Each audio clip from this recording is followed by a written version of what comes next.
Doesn't Carol grill? I grill. Doesn't Michael grill? No, I grill. Huh? Yeah, Michael grills too, but I grill. I like to grill. I don't grill. I eat. Let's make a distinction here.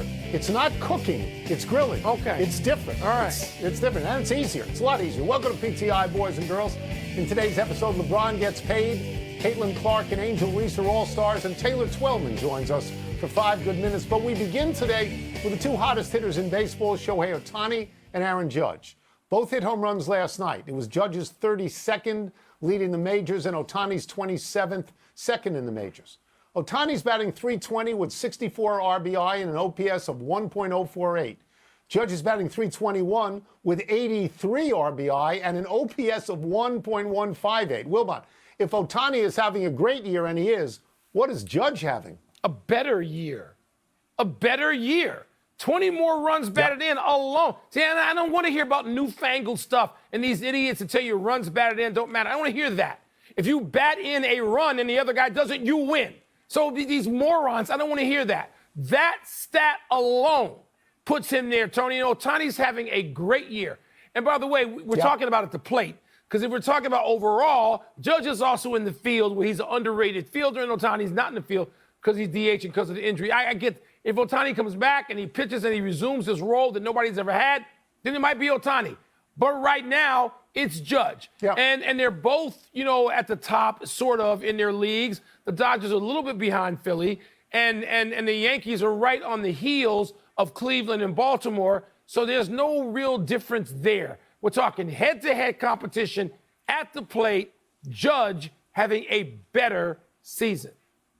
He's in pain. A lot of guys pack it in, Mike. They say, Skip, I'm done for the night. He comes back out in the 5th, he hits a single. He comes back out in the 7th, and he hits a home run. So a lot of credit there. But to answer the question, if Ohtani's having a great year, what is Judge having? And it is, you're right, it's a better year. There are some numbers here that you will like because they're not analytics. It's the last 51 games the Judge has played prior to last night. Like this. 51 games, 25 home runs, 64 RBI, and an OPS of 1.429. If the season ends today, Judge is going to win the Triple Crown and Ohtani won't. Ohtani's on pace for 51 homers, which is great.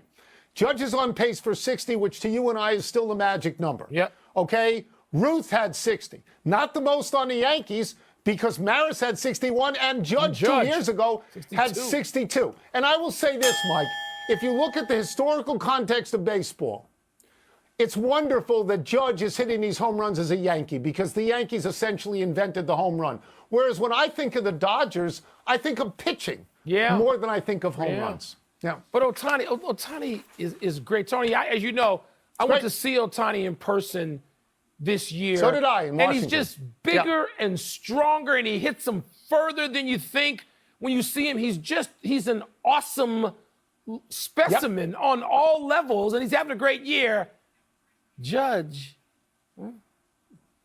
let's move to the NBA, where LeBron is officially back with the Lakers. Ho-hum. He agreed to a 2-year deal worth $104 million with the option of opting out before next season. The second season, excuse me. He'd reportedly been willing to take less if it meant adding an impact player, but the Lakers haven't landed one and don't appear to be in line for one. Tony, what does this deal say to you about LeBron and the state of the Lakers? It says to me that LeBron is the Lakers. Anthony Davis doesn't really matter. Jeannie Buss doesn't really matter. Rob Pelinka doesn't really matter. Jeannie Buss matters. No. They're like small stars orbiting around LeBron James. Yeah. LeBron James gets everything he wants, and the reason is simple. Because as mediocre as the Lakers have been over the last 12 years, I believe, Mike, they only finished higher than 7th in the Western Conference once in 12 years. As mediocre as they have been, LeBron James is a reason to go through the turnstiles. He is. He's a huge star, and that's why he gets everything he wants. That's why he got the coach he wanted in J.J. Redick, and that's why they drafted his son, Bronny. Because you cannot tell me that they would have drafted Bronny James if LeBron James was not on that team. I struggle to think of someone more important in North American sports to one team than LeBron James is. I think Lionel Messi might be in Inter Miami. I think Caitlin Clark might be equal to this in Indiana. But I can't. People said to me today, well, what about Patrick Mahomes? I said, I don't think so. LeBron James is still the most important, recognizable player in the NBA. And yet, and I'm going to agree with you, and yet, they're not going to win. This means nothing to winning. It doesn't, Tony. Because let me go to the glasses, as you would say. Anthony Davis and LeBron played 147 of 164 possible games last year. They played in 90% of the Lakers' games. They were second and third team all NBA. They played at a high level 90% of the time, and they finished where? They barely avoided the play-in. So are they going to finish, because LeBron is re-signed, are they going to finish ahead of Dallas, Oklahoma City, Minnesota, or Denver? No. Even New Orleans, Sac, Phoenix, maybe not. Clippers, okay. Golden State, I like what Golden State's done the last few days. And by the way, Houston and San Antonio are coming. They're going to get better. I'll take Houston above the Lakers right now if we're going to play a game about what happens a year from now. If Dalton Connect, their prize rookie, if he comes in and he's the third best, top three rookie, if you just stretch out everything and max out all the scenarios, the Lakers get to what, maybe fifth? If they get DeMar DeRozan, but they can't. It doesn't appear DeMar DeRozan is in line for them because of the second apron and other financial consequences. What can the Lakers do if all those things happen? Finish fifth, fourth? And that's a stretch. So, Tony, it's great to see LeBron James, but it would be great to see him in any uniform. Wherever LeBron James plays, it would be great to see him. So does it make a difference? And no fan base is as unreasonably over-expectant as the Lakers, not even the Cowboys. The Laker nation is past the Cowboys and just being sort of, like unreasonable. So I don't know what it actually means to competition. The votes are in for the WNBA All-Star Game, and it should not come as a surprise that Caitlin Clark got the most, around 700,000. Next was her teammate Aaliyah Boston with about 618,000. Next was Asia Wilson, the current MVP, with 607,000. Then Breanna Stewart, and then another splashy rookie, Angel Reese, with 381,000. Wilbon, what did the selection of rookies Clark and Reese and the overall vote numbers say to you about this season in the WNBA? Nothing new. Nothing new. We know what all-star votes are like. We know that from baseball. We know that from basketball. We know that from everything. All-star votes are with the people who are the most passionate in the moment, get to fill out 100 ballots and cast them, and the votes are skewed based on nothing but popularity, like likes on social media, which I know you're not even familiar with because you're not on social media. So Asia Wilson's the best player in the WNBA by far. I don't care how many votes Caitlin Clark gets or anybody else. Asia Wilson. She's the goods in that league, period. Maybe having the greatest season anybody's ever had in that league. So let me get that out the way. Now, I love that Angel Reese and Caitlin Clark are going at it all year as rookies and rookie of the year. I got a horse in that race because I'm from Chicago, and I like watching Angel Reese every damn game. She had 19 rebounds. Was that last night? Love watching her. And by the way, I don't need for them to get along and have a kumbaya moment. Sports, and we're talking about the history, we're talking about context, male sports are about embracing the hate, embracing rivalry, embracing sometimes petty stuff. Bird and Magic showed us the way, and then at some point, organically, not artificially, you get to a point where these people respect, if not love each other, and that's good then. Right now, I want to see that. That's what I want to see, and that's what this is about at this point. I'm going in a totally different direction. This thing says one thing to me. It says, and it talks about Caitlin Clark and her particular charisma at the moment. Okay, because let's be fair, and I'm going over the belt because you went all the way to the belt. Yep. Let's understand something. If this was based on merit, there's no way she's going to get the most votes. She's having a pretty good season, an improving and getting season, better. but she's not the best player. Asia Wilson is the best player. Breanna Stewart is the second best player. Aaliyah Boston wouldn't have gotten anywhere near this amount of votes if she wasn't on the same television screen as Caitlin Clark on these nationally televised games.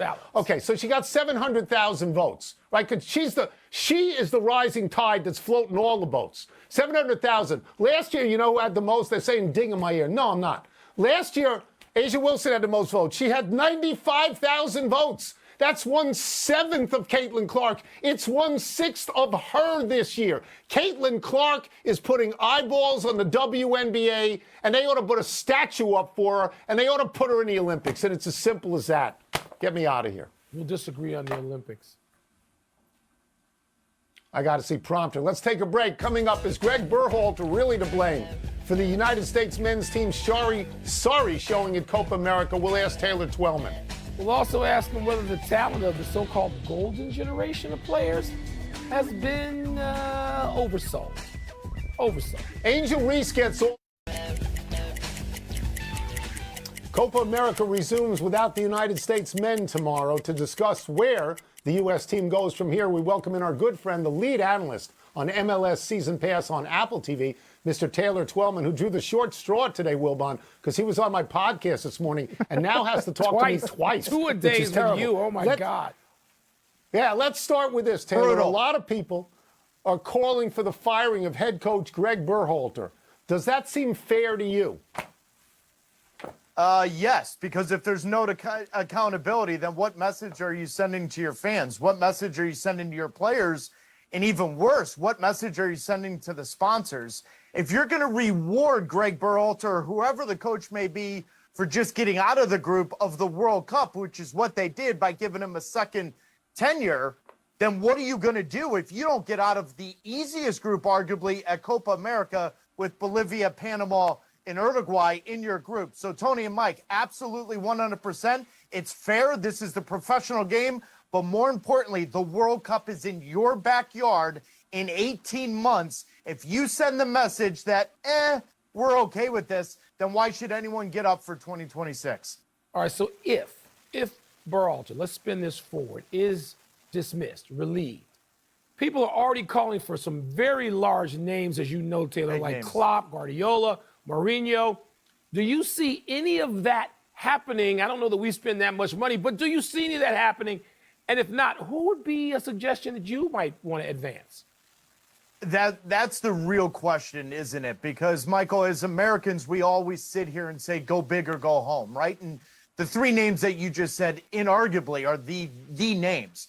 Jurgen Klopp's in Spain. He just left Liverpool. I don't know if he wants to take this project right now, but maybe he does in 2 or 3 months. Guardiola has hinted that he is going to be done with Man City sooner rather than later. He's always in the United States of America in the summer. So is Jose Mourinho. I don't think those 3 names are coming because I don't think U.S. Soccer and the Federation want to pay the number to get them. Now, in saying that, I think you're in the same area that I'm talking about.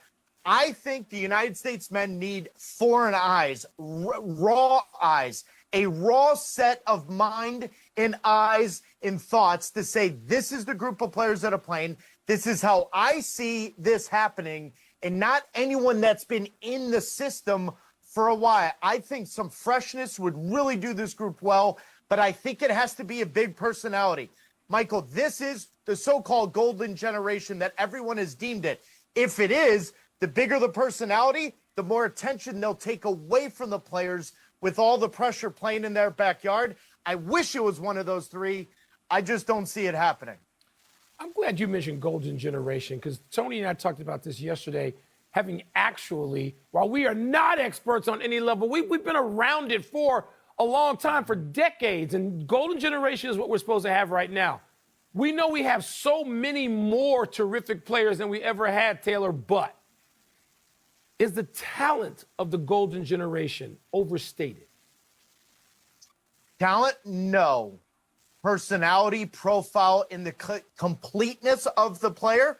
I think it is. And here's why I say that. Listen, the American player has progressed at an exponential level versus when I played versus anyone from the 1994, 1990 World Cup. That is not even debatable. But that, in saying that, we're also assuming that the rest of the world has been stagnant. Well, no, they haven't. They've grown as well. So while the American player may have grown better, faster, whatever word you want to use, the fact is the rest of the world has as well. So when we talk about these European players playing in Europe, Michael, how many of them are big personalities on the team, are leaders, are held accountable, to go back to your first question, for the results on the field? A lot of these guys aren't playing in a system where they are the leader, they are the face. They're more the complementary player, the complementary piece. They're getting great experience playing in life or death situations in the club level. I get all of that. But when they come to the national team, they are way too comfortable. And I'm telling you right now, the proof is in the pudding. They don't have a signature win yet. That's not my opinion. That is a fact. So to answer your question, as of right now, I'd argue they've been oversold a bit. So let me go to that point, that they don't have a signature win. Somehow, there are these rankings that come out. And somehow, we were ranked, the United States, 11th in the world, above all the three teams that we played in the group stage, two of whom we lost to, only managing one aggregate goal. So how valid are these rankings? It's a hard one, Tony. And you and I, honestly, we did almost an entire podcast about this because I think it's important for the American sports fan to understand. The rankings are valid to a certain level when it comes to seeding in big tournaments, to analyzing where the rest of the world is and trying to bring them into one pool. But there's a lot of flaws within the rankings because certain tournaments mean more. So the United States and Mexico will play in the CONCACAF Nations League. That's easier than the European Nations League for a fact. So when you look at that, well, their wins are going to be weighed higher. The fact that is right now, Colombia, Uruguay, Germany, Switzerland are all behind the United States. If they played right now, all four are favored against the United States. The issue is this, if you're going to use the rankings. Greg Berhalter's gone up against top 20 teams, not named Mexico, and hasn't won in 11 games. They've scored 7 goals in those 11 games, not named Mexico. That in and of itself is not good enough. So really good to have you on the show. Thank you so much, Taylor. Thank you. And all of it, Taylor. Thank you. When do I get the shortest straw, Mike? And then I do your podcast. Oh, as soon as I get one, which will be like, I don't know, 2047. He's not allowed to have a podcast. He's too busy watching Premier League on Saturday morning. Yes, I am, anything. Taylor. Let's take one last break. Still to come, what would Buddy Hield, Wilbon's boy, do for the Warriors? You love Buddy Hield. I do love Buddy Hield, Tony. And a rough outing for Naomi Osaka at Wimbledon today. So this was great to have him because he knows soccer and he played soccer. It's great to have him. It's great to have him. There's authority to what he's saying. Just offered a master class for the audience. Hope they're listening. Yeah. Thanks. Happy time, people. Happy 30th birthday, Chris Jones. Jones is the best defensive player on the best team in the NFL, the Kansas City Chiefs. Jones was a second-round pick in 2016 out of Mississippi State. He's gone to 5 Pro Bowls, twice been first-team All-Pro, thrice been second-team All-Pro. Jones had 10.5 sacks last season, but twice has had 15.5 sacks. This March, Jones agreed to a 5-year deal that includes $95 million guaranteed. That contract gave Jones the highest average annual salary ever for a defensive tackle. I know the quarterback and tight end get all the glory on that team, but Chris Jones makes a whole lot of that possible with Super Bowls and counting. Happy anniversary, Brad Stevens. On this day 11 years ago, in a surprise move, the Boston Celtics hired Stevens away from Butler University, made him an NBA head coach. In his first season, Stevens finished 25-57. But Stevens made the playoffs every succeeding season, including 3 trips to the Eastern Conference Finals, though none to the NBA Finals. 3 years ago, Stevens went up to the front office as GM, hired Ime Udoka to coach. Udoka made the NBA Finals in 2022, then was suspended for conduct unbecoming. Stevens picked assistant Joe Mazzulla to take over, and last month, Mazzulla guided the Celtics to their 18th NBA title. Standing ovation to the Celtics senior management for having patience with Brad Stevens and seeing what roles, various roles, he could fulfill at the highest level. Kudos to them. Happy trails, Buddy Hield. The Athletic reports that the Warriors are trying to acquire the shooting guard from the 76ers in a signing trade. Hield arrived from Philly from Indy last season with high hopes, but played just 51 minutes in a 6-game series loss to the Knicks. He did have 5 threes in the second quarter of the Knicks clincher, but also badly missed the shot that would have tied the game. Hield has been a 40% three-point shooter over his 8-season career. Might fill at least part of the void left by Klay Thompson's departure to Dallas. Part, Tony, if they get him, but DeAnthony Melton, Kyle Anderson, and Hield together. I like that recovery for Golden State to keep them in some sort of competitive situation in that tough Western Conference. Let's go to the big finish at Wimbledon. Your fave, unseeded Naomi Osaka, fell to 19th seed Emma Navarro. You disappointed? Disappointed, Tony, but not surprised. That is not an upset for Navarro to win that match. It just isn't. Francis Tiafoe will meet Carlos Alcaraz in Wimbledon's third round. I bet you're excited for that. I would remind people that Tiafoe beat Rafael Nadal. Big name guy, Rafael Nadal. Kemba Walker is retiring. How will you remember his career? Well, he's a four-time All-Star, so he had a nice NBA career, but he won a national championship at UConn. I'm going to remember that more because I was there. Reese Hoskins of the Brewers drove in the run that beat the Rockies by getting hit by a pitch with the bases loaded. Your thoughts? That's what you're supposed to do. Whatever you can to win, even if you stand in there and take one for the team. Take one for the team. Last one, Shota Imanaga had a 5.67 ERA in June. Back on track tonight? I don't see it, Tony. The Cubs can't get back on the rails at all, and they have the Phillies and Zach Wheeler. I don't see it. Hoping, but don't see it. We're out of time. We'll try and do better the next time, and I'm Tony Kornheiser. I'm Mike Wilbon. We are off until Monday, Knuckleheads. Have a happy 4th of July holiday. And now, your sports. PTI. At Yankee Stadium, and a couple weeks later, he really started turning his season around. In the last 2 months, what we've seen from him has been historic. We're not being prisoners of the moment here, and I think that's best represented, through a statistic called OPS plus. It's his adjusted on-base plus slugging. Right now, it is a 221. The average is 100, meaning Aaron Judge is more than 2 times better than the average player in baseball right now. And in history, there's been only a handful of players to have a 221 OPS plus over the course of a full season. Barry Bonds did it from 2001 to 2004. Before that, the last players to do it were in 1957, Ted Williams and Mickey Mantle. Wow. And that is the sort of company Aaron Judge is keeping. Yeah, I've heard of those names. By the way, we've got to stop enabling horrible behavior. It's like, I feel like every time you join us, Jeff, it's like, then he got booed, and all of a sudden, he's playing so much better. Not to be outdone, Judge's National League counterpart staying hot as well last night. Of course, I'm mentioning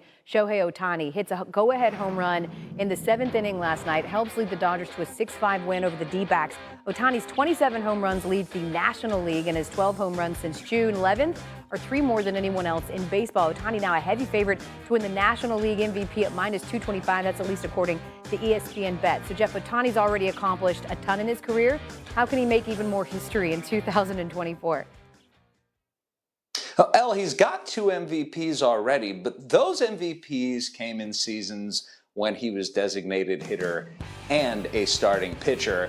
A full-time DH has never won an MVP award in baseball, and Shohei Ohtani looks primed to do it at this point. You know, Mookie Betts got off to a little hotter start than him, and Bryce Harper, before his injury, was having a great first half. Ohtani, every single day is out there. Every single day is producing. There is power.